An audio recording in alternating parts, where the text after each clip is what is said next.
에베소서 6장 14절과 15절의 말씀입니다.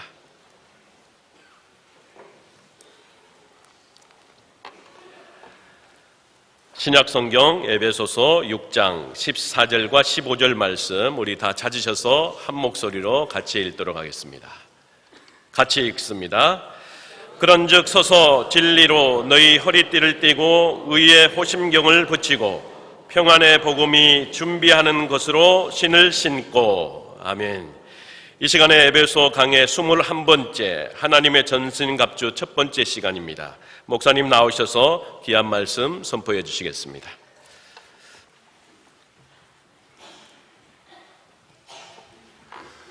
오늘 어버이 주일에 오신 여러분들 환영합니다. 오늘 어버이 주일입니다. 유대인의 격언에 세상의 모든 걸 다 바꿀 수 있어도 바꿀 수 없는 게 있는데 부모는 못 바꾼다 그랬습니다.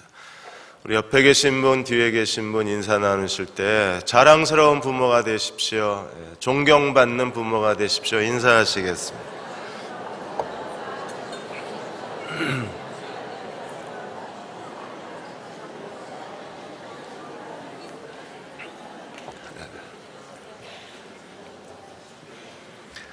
하나님의 전신갑주 첫 번째 말씀입니다. 하버드 대학 학부 대학장을 역임하셨던 해리 루이스 박사께서 영혼 없는 우수성이라는 책을 하나 쓰셨는데, 그 책은 하버드 대학에서 대학생 교육에 대한 문제를 생생하고 자세하게 거기에 고발을 해 놓으셨습니다.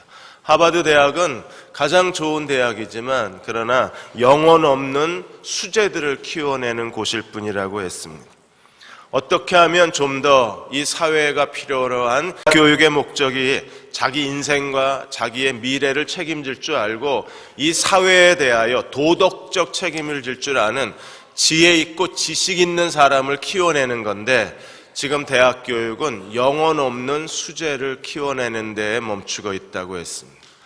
이 시대에 자기 인생을 책임질 줄 알고 그리고 사회적 도덕적 의무를 다할 줄 아는 지혜 있고 지식 있는 사람, 오늘 그리스도인들도 이 시대에서 하나님께서 우리의 부르심을 따라서 지혜와 지식을 가지고 자기 일을 책임질 수 있고 이 사회에 의무를 다할 수 있는 그리스도의 종들이 되어야 합니다. 이 사회적 책임을 다할 수 있는 사람을 오늘 바울은 하나님의 전신갑주를 입은 사람이라고 말합니다. 모든 그리스도인은 영적 전쟁에서 하나님의 전신갑주를 입어야 합니다. 그래야 마귀의 괴계를 능히 대적하고 모든 일을 행한 후에 부끄러움 없이 하나님 앞에 설 수 있기 때문입니다.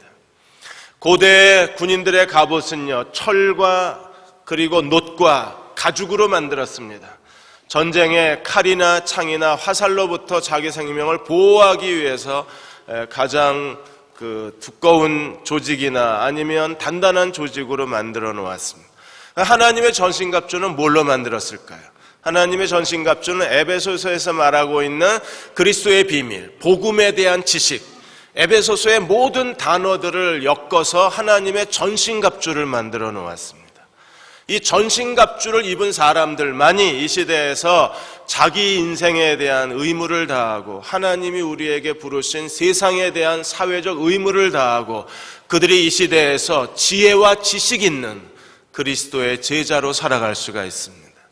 오늘 세 가지를 보고 다음 주에 세 가지를 보고자 합니다. 첫째로 진리의 허리띠를 가지라고 말합니다. 14절에 그런즉 서서 진리로 너희 허리띠를 띠고. 왜 허리띠를 떼어야 하는가? 유대인들의 옷이나 로마인의 옷은 여러분들이 영화에서 보신 것처럼 하나의 원통형 옷입니다.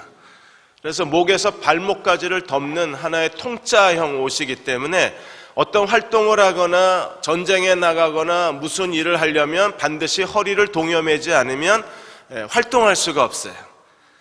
하나님의 사람들도 마찬가지입니다. 하나님께서 우리에게 제일 먼저 요구하신 게 진리의 허리띠, 단순히 끈으로 매는 게 아니라 벨트 같은 겁니다. 역도 선수들이 벨트 같은 걸 묶었던 것처럼 로마 군인들을 보면 두꺼운 벨트를 착용함으로 인해서 흉배가 갑옷이 가리워주지 못하는 복부의 일부를 가리워주게 만들고 거기에 칼이나 다른 무기를 착용할 수 있도록 허리띠를 동여맸어요. 진리의 허리띠를 매라고 우리에게 말합니다. 진리의 허리띠라고 했을 때 우리가 하나님 말씀을 아는 지식을 의미할 뿐 아니라 동시에 그 진리에 대한 진실함과 충실함을 갖출 것을 우리에게 말씀하고 있어요. 바울은 지금 어쩌면 자기 감옥 앞을 지키고 있는 로마 군인을 쳐다보면서 이 비유를 썼는지도 모릅니다. 그러나 선지자 이사야 글에 보시면 하나님이 이미 이 갑옷을 입은 전사의 모습으로 메시아에 대한 예언을 하고 계세요. 이사야 11장 5절에 이렇게 설명하고 있습니다. 메시아에 대해서 공의로 그의 허리띠를 삼으며 성실로 그의 몸에 띠를 삼았다. 그리스도가 어떤 분이십니까? 공의로 허리띠를 삼으시고, 주님은 어떤 분이세요? 성실함으로 그 몸에 띠를 매셨다고 했습니다. 이게 진리의 허리띠입니다. 오늘 이 시대를 사는 그리스도인들은 어떤 사람이 돼야 되나요? 진리에 대해서 그리스도의 메시아처럼 모든 일에 공의와 성실함으로 행하는 사람들, 그들이 하나님의 전신갑주를 입은 사람들입니다. 이번에 세월호 참사를 일으킨 사람들에 대한 선장과 선원에 대해서 시맨십, 뱃사람의 정신이 부족하다는 칼럼이 하나 올라왔습니다. 그들은 뱃사람의 기본적 정신을 상실해버린 사람들입니다. 적어도 뱃사람이라면 뱃사람으로서의 도덕적 의무감, 뱃사람으로서의 사명감, 뱃사람으로서의 자부심, 뱃사람으로서의 책임감을 가져야 되는데 선장이나 선원들에게 그런 뱃사람 정신을 찾아볼 수가 없다 그랬어요. 선장은 팬티 차림으로 2로 탈출을 하는 부끄러운 모습을 우리에게 남겨놓았고, 선원 중에 어떤 사람도 뱃사람의 자부심을 느낄 만한 행동을 한 사람이 없었습니다. 일본인들은 이 시맨십, 뱃사람의 정신에 대해서 규정을 해놓았습니다. 뱃사람의 정신은 예지력, 그리고 확실성, 신속성, 절도, 스파르타, 모험심, 이런 것들이 뱃사람의 정신세계라 그래요. 오늘 우리도 마찬가지입니다. 이 시대를 살아가면서 그리스도인으로서의 자부심이 있어야 돼요. 하나님의 구원받은 백성으로서의 영적 자부심이 우리에게 있어야 우리가 이 시대에서 하나님의 나라의 시민으로서의 의무와 책임을 다할 수 있습니다. 진리가 뭔가요? 진리는 복음입니다. 복음이 뭔가요? 내가 그리스도 안에 있고 그리스도가 내 안에 계신다는 놀라운 사실입니다. 여러분, 우리가 어떤 사람입니까? 그리스도가 내 안에 계시고 내가 그리스도 안에 있는 사람들이에요. 그리스도와의 연합은 삼중적입니다. 구원받음으로 그리스도가 내 안에 계시고 내가 그리스도 안에 있어요. 내가 가는 곳에 그리스도가 계시고 그리스도가 계신 곳에 내가 있습니다. 여기에 그리스도인의 자아 정체성이 있는 거예요. 동시에 우리는 예수 그리스도의 몸으로서 연합된 사람들입니다. 교회가 그리스도의 몸이고 예수께서 그 몸의 머리가 되심으로 우리는 성령 안에서 그리스도의 몸의 지체가 되어서 우리가 함께 모였을 때 그리스도가 여기에 계신 거예요. 동시에 그리스도는 세상 속에 계십니다. 우리는 교회를 통해서 세상 속에 그리스도가 계신다는 것을 세상의 빛과 소금으로 보여주어야 할 사명이 이 시대의 그리스도인들에게 있습니다. 이 진리의 허리띠를 떼야 되는 거예요. 무슨 말인가요? 여러분, 우리가 그리스도 안에 있는 사람, 내가 그리스도를 모시고 다니는 사람, 주님이 내 안에 있고 그리스도가 내 안에 있다는 사실을 우리의 세상 사람들에게 보여줘야 되는데 어떻게 보여줄 수 있습니까? 어떤 일을 하든지 그 사람은 성실한 사람이 돼야 돼요.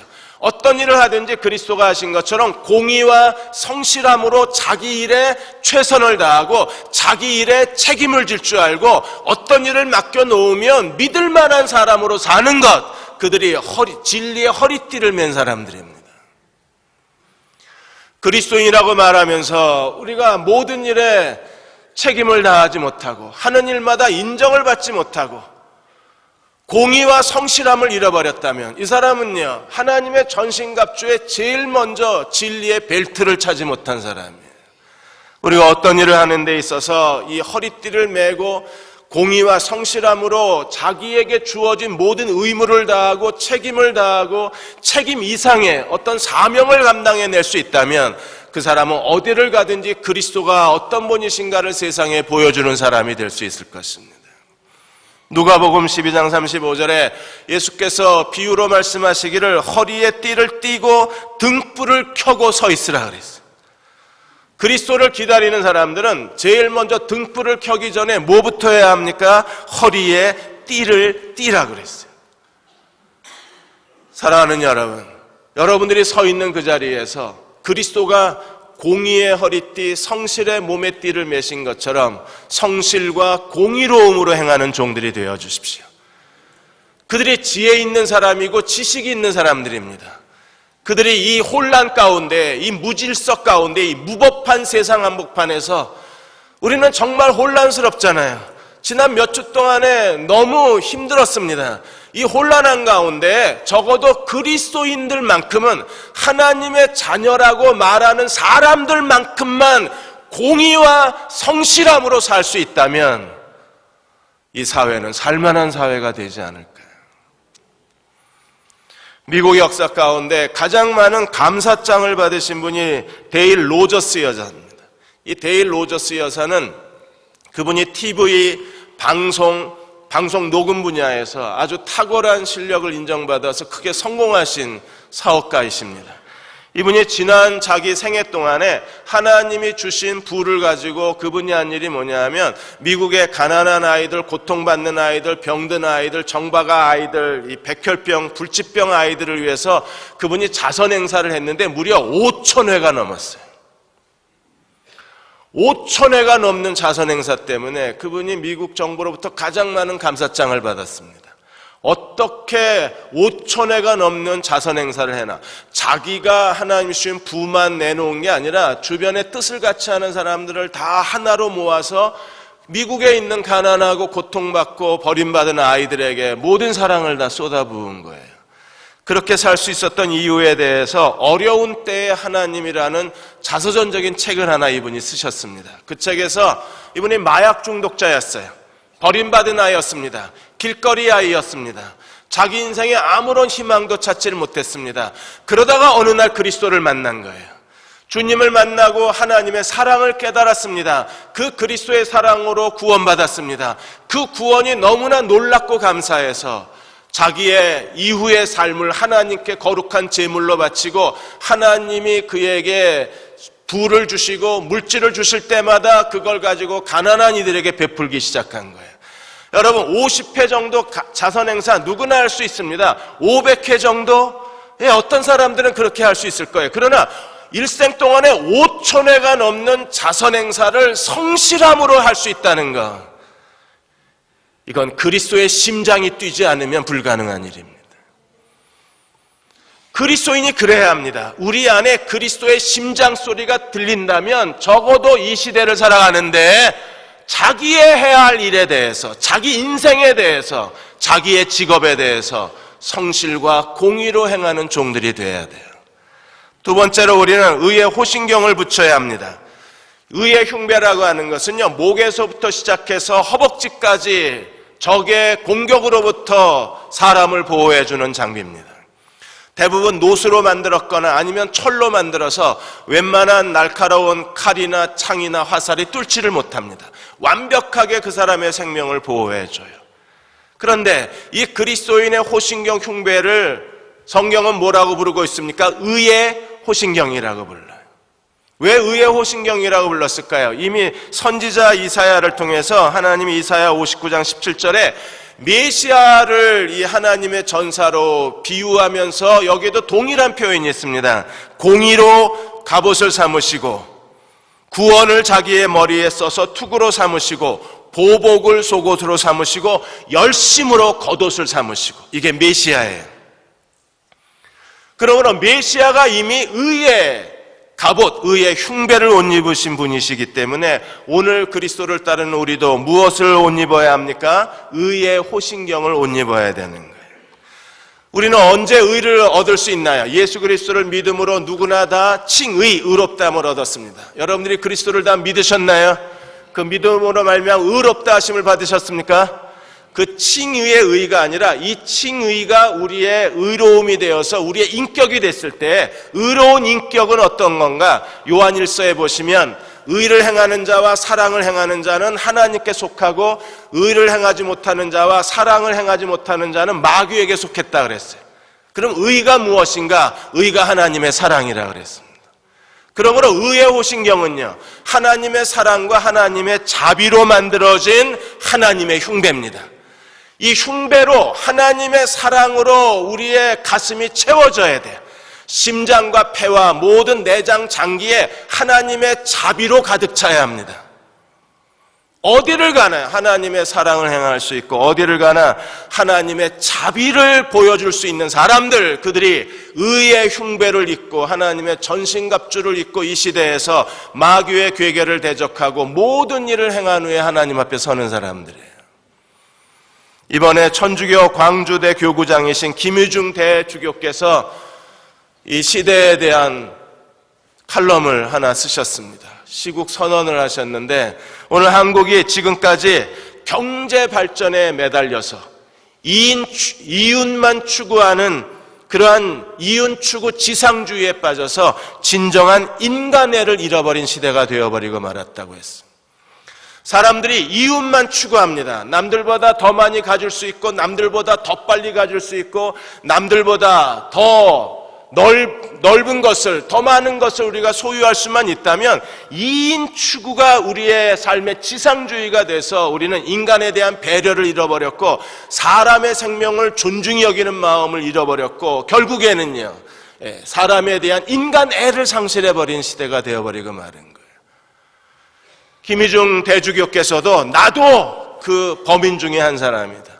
이 사회가 이렇게 불법과 무법과 인간애를 상실해버리고 인간성을 잃어버린 이 시대에 대해서 침묵했던 나도 똑같은 죄인이라고 그러셨어요. 우리 잃어버린 인간성을 다시 되찾아야 합니다. 잃어버린 인간애를 되찾아야 합니다.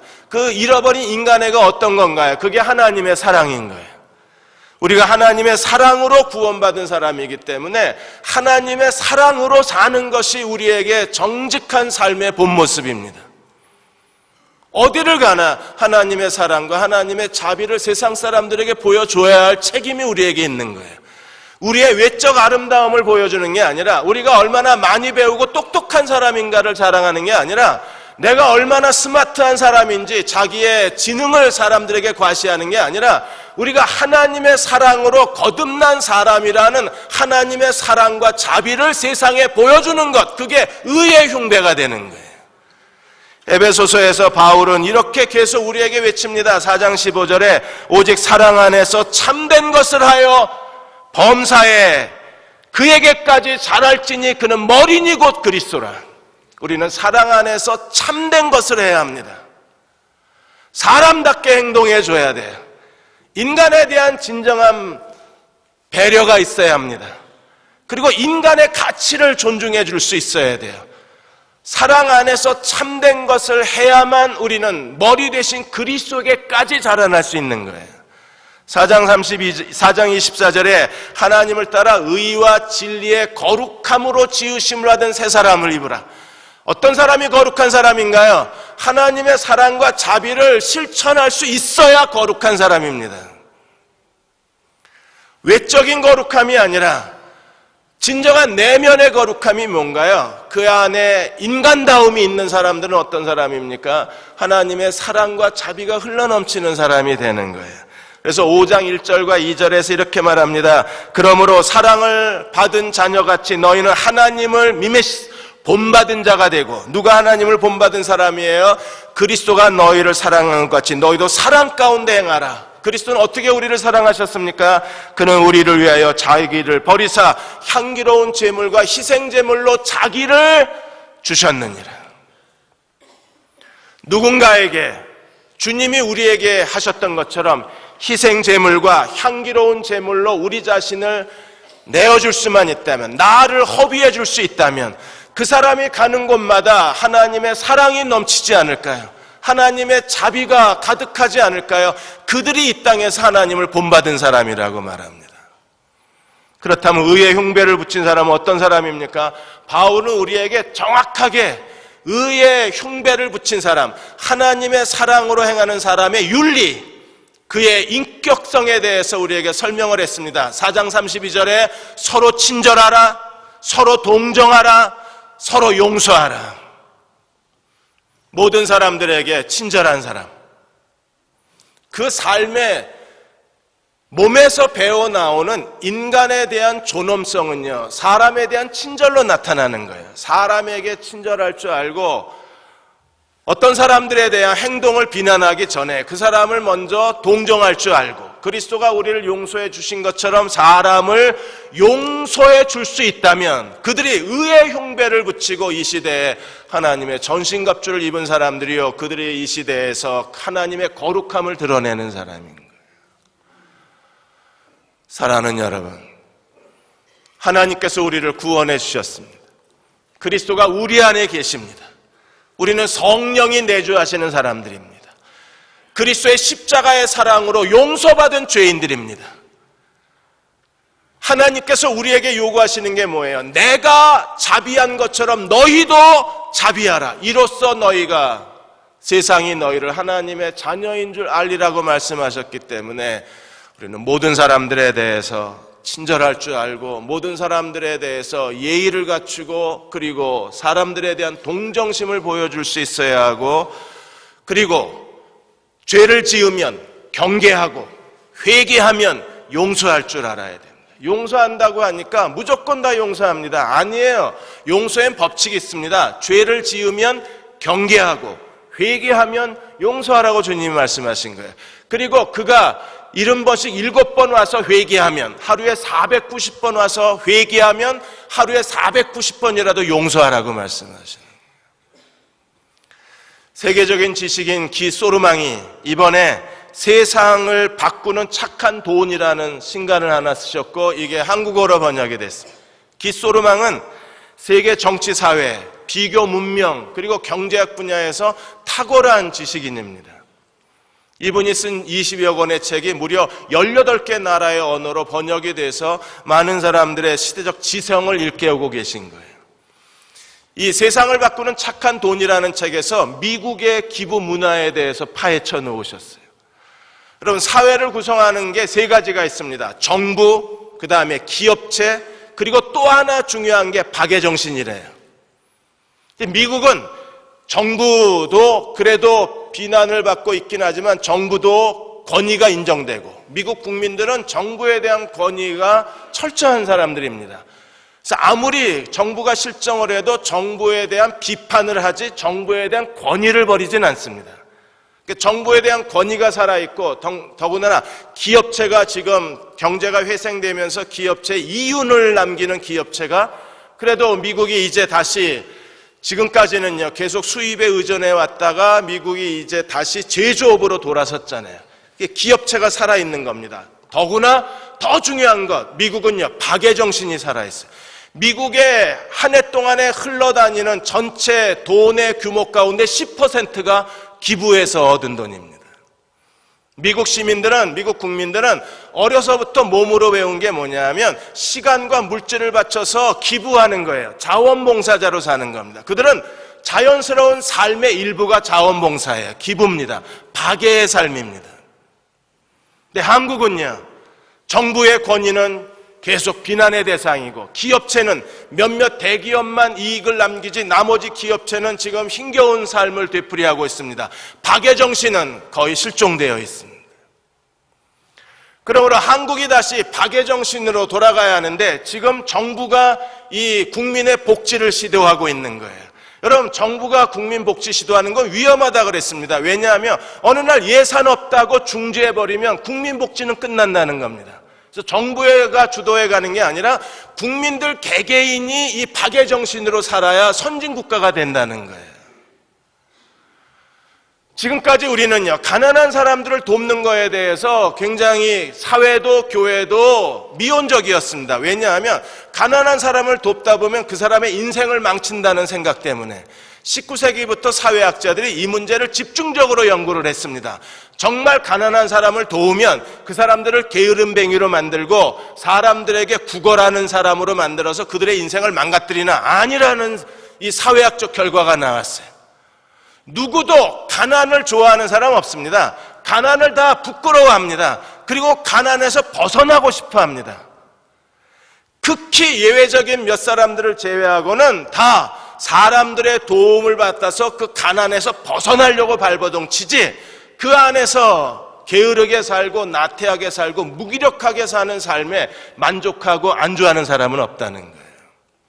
깃소르망은 자선과 박애는 다르다 그랬습니다. 자선은요, 가난한 사람들에게 돈 몇 푼 주는 겁니다. 먹을 거 조금 주는 겁니다. 그런데 박애는 사람들을 단순히 물질로만 돕는 게 아니라 박애는 사회 시스템을 변화시켜서 아예 사회에서 가난을 추방해버리는 제도가 박애 정신이라 그래요. 이 박애를 실천해야 될 사람이 있다면 누구일까요? 바로 우리들입니다. 오늘 그리스도인들은 박애 정신으로 가득 차서 우리가 살아가야 돼요. 가는 곳마다 그리스도의 박애, 그리스도의 자비, 그리스도의 사랑이 흘러넘치는 사람들이 돼요. 우리는 어디를 가나 이 하나님의 사랑을 나눠주는 그리스도의 종들이 되어야만 합니다. 여러분의 삶의 문을 열어놓으십시오. 마음을 열어놓으십시오. 그리고 우리 주변에 우리보다 더 가난하고 힘들고 어렵게 사는 사람들에게 우리는 그들의 그리스도의 사랑을 전달해주는 사랑의 전달자가 되어야 합니다. 우리에게 주신 축복의 일부를 그들과 더불어 나누는 나눔의 삶을 살아야 합니다. 그럴 때 하나님은 우리에게 더 많은 걸 허락하여 주시고 우리는 더 많은 것을 함께 나누며 이 땅에서 하나님의 사랑을 실천해 갈 수 있을 거예요. 마지막으로 세 번째 15절에 평안의 복음이 준비한 것으로 신을 신으라. 준비하라. 헤토임 마시아. 준비하라는 건 무슨 뜻이냐면 먼저 경험해라. 내가 온몸으로 하나님의 평화의 복음을 경험하고 그리고 그 신발을 신고 평화의 복음을 또 다른 사람들에게 전해주라는 거예요. 메시아에 대한 이사야 선지자의 예언에도 이 평화의 신발이 나옵니다. 이사야 52장 7절에 평화의 좋은 소식을 전하는 발이라고 나와요. 주님 자신이 하나님의 평화이셨어요. 그리고 주님께서 십자가에서 이 평화의 사역을 감당하셨습니다. 주님이 십자가에서 이 평화의 사역을 성취하심으로 오늘 우리가 그 평화의 복음을 개인적으로 체험한 거예요. 구원받기 전에 우리는 어떤 사람이었나요? 하나님과 더불어 원수가 되었던 사람입니다. 그랬던 우리가 그리스도를 믿음으로 말미암아 하나님과 화목하게 되었어요.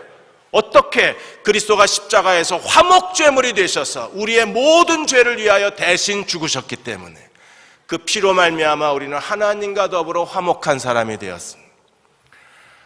우리는 하나님과 더불어 화목했을 뿐 아니라 우리는 너와 더불어도 화목한 거예요. 에베소 2장 11절에 18절까지 유대인과 이방인 이렇게 나뉘어진 서로 원수가 되고 서로 증오하고 서로 적대했던 두 민족이 어떤 일이 벌어졌습니까? 그리스도가 십자가에서 화평을 이루심으로 말미암아 유대인과 이방인을 둘을 하나로 만드시고 한 세 사람을 만드시고 어떻게 하셨어요? 하나님의 새로운 민족으로 이 땅에 재창조하셨습니다. 그러므로 하나님의 새로운 민족이 이 땅에 평화의 공동체로 태어났는데 이 하나님의 새로운 민족이 누구예요?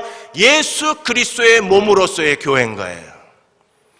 그러므로 우리는요 평화의 복음으로 다시 태어나고 지금 평화의 복음의 공동체에서 하나님을 예배하고 있는 겁니다. 그러므로 어떤 사람이 돼야 되나요? 평화의 신발을 신고 이 평화의 사역을 이 시대에서 감당하는 평화의 사신들, 평화를 만들어내는 피스메이커로 하나님을 섬기는 사람들이 이 시대에 하나님의 전신갑주를 입은 사람이에요. 여러분 가는 곳마다 화목을 만들어내는 사람이 되십시오. 하나님이 여러분을 평화의 대사로 이 시대에 우리를 이 땅에 보내신 거예요. 그러므로 우리는 가는 곳마다 평화를 만들어내는 그리스도의 종들이 되어야 합니다. 제일 먼저 어디서부터 시작할까요? 믿지 않는 사람들을 전도해서 하나님께로 그들을 데리고 가서 그리스도를 믿고 구원받게 만들면 이게 평화의 시작인 거예요. 이 사람이 예수 그리스도를 믿고 거듭나면 어떤 일이 벌어집니까? 하나님과 원수되었던 사람이 하나님과 더불어 화목하게 되는 겁니다. 이 사람을, 죄인을 하나님과 더불어 화목하게 만드는 사람이 평화의 신발을 신고 걸어가는 사람들이요, 그들이 이 시대의 평화의 사역자들이요, 그 전도의 사명을 감당하는 사람들이 이 시대의 평화의 사신들이 되는 거예요. 그래서 고린도후서 5장 19절에 하나님이 화목케 하는 말씀을 우리에게 부탁하셨다 그랬습니다. 이 화목케 하는 말씀이 바로 복음이에요. 그런데 더 많은 사람들에게 찾아가서 그리스도의 복음을 전하고 화목케 하는 말씀을 전하고 그들을 하나님과 더불어 화목케 하는 사람들, 그들이 이 시대에 평화의 신발을 신은 사람들입니다. 또 하나 우리가 평화를 일으켜야 할 가장 중요한 공간이 있는데 어디인가요? 가정입니다. 여러분, 가정이 화목이 깨지면 더 이상 가정이 아닌 거예요. 남편과 아내 사이에, 그리고 부모와 자녀 사이에 이 화목이 깨져버리면, 그리고 가족 사이에 보이지 않는 증오의 벽이 생기고 보이지 않는 무관심과 냉담함에 그 벽이 쌓여져 버리면 가정은 우리에게 지옥보다 더 고통스러운 것이 돼버리고 맙니다. 한편 남편과 아내가 서로 감정이 틀어져 버리면 이게 잘 회복이 안 됩니다. 그래서 바울은 에베소 5장 21절에 뭐라 그랬습니까? 그리스도를 경외함으로 피차 복종하라고 그랬어요. 남편과 아내가 서로 사랑하고 서로 존경해야 합니다. 부모와 자녀가 서로 공경하고 그리고 자녀를 낙심시키지 말라 그랬어요. 하나님의 평화가 그 가정에 가득해야 합니다. 그리스도의 화목이 그 가정을 이끌어가야 합니다. 그래서 가족이 모두 화목한 가운데 하나님을 경외해야 합니다. 그러면 하나님이 어떻게 하실까요? 그 가정에 행하는 모든 일을 하나님이 형통케 하실 수밖에 없고 그 가정에서 기도하고 계획한 모든 일들을 하나님이 축복하실 수밖에 없는 거예요. 여러분들이 가정에 화목을 만들어가는 그리스도의 종들이 되어 주십시오. 존경해야 될 사람을 존경하고 사랑해야 될 사람을 사랑하고 희생해야 될 때 희생할 줄 알아야, 그래야 누군가가 자기를 희생하고 가족의 화목을 만들어가야 가정에 하나님의 평화의 공동체로 세워지고, 우리 가정이 하나님의 평화의 공동체가 될 때 하나님께서는 여러분들에게 우리를 위하여 준비해 놓으신 더 좋은 것들로 우리 가정을 채워줄 수 있는 거예요. 가족처럼 서로 화목하기 어려운 관계가 없습니다. 이게 한번 관계가 뒤틀어지면 이게 회복이 안 되는 거예요. 제가 보기에는 사랑과 전쟁 이 시리즈가 시즌 한 10까지는 갈 것 같아요. 사랑과 전쟁 작가하고 신문 기자가 인터뷰를 했는데 어디서 그렇게 사랑과 전쟁 그 매주 시리즈가 바뀌잖아요. 그런 많은 에피소드가 나오냐 그랬더니 작가가 뭐라 그랬느냐 하면 자기가 죽을 때까지 써도 남는데요. 어마어마한 에피소드들이 각 가정에서 이게 튀쳐나오는 겁니다. 그만큼 우리 가정이 위기라는 거예요. 그만큼 우리 가정이 힘들다는 거예요. 그만큼 우리가 가정을 잃어버렸다는 겁니다. 가정을 하나님 앞에 화목의 공동체로 세워가야 돼요. 세월호로 말미암아 이번 5월 연휴에 여행 갔다 오신 분도 많지만 세월호 참사가 우리 국민에게 일깨워준 게 뭡니까? 가족의 소중함을 일깨워준 거예요. 가족밖에 없다는 생각을 하게 만든 겁니다. 그래서 국내 여행 갈까 해외 여행 갈까 고민하고 준비하고 있던 사람들이 갑자기 다 취소하고 고향의 부모님을 찾아갔습니다. 연휴 기간 동안에. 그래서 고속도로가 이렇게 막힌 거예요. 추석 연휴 때처럼 막혔습니다. 그게 여행 가는 사람도 있지만 대부분의 사람들은 부모님을 찾아갔대요. 갑자기 찾아온 이 아들, 딸 그리고 손주, 손녀 때문에 부모님이 너무나 기쁘셨다고 얘기를 합니다.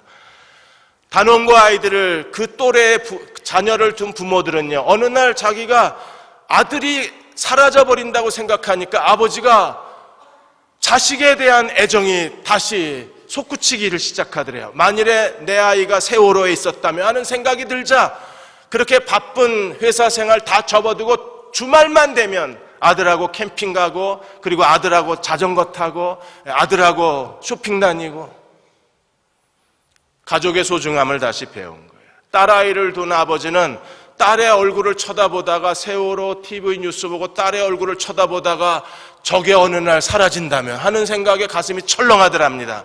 그래서 가족을 모아놓고 매년 가족 사진을 찍기로. 그래서 이번 연휴에 가족 사진을 찍었대요. 그리고 매년 가족 사진을 찍어서 남겨놓기로 했답니다. 왜요? 어느 날 사라질지도 모르니까. 한 아버지는 이 참사가 일어난 원인이 기성세대가 아이들에 대한 이 잘못된 교육 때문에, 이런 일이 일어났다는 아픔 때문에 세월호 뉴스를 보면서 아들하고 계속 토론을 한답니다.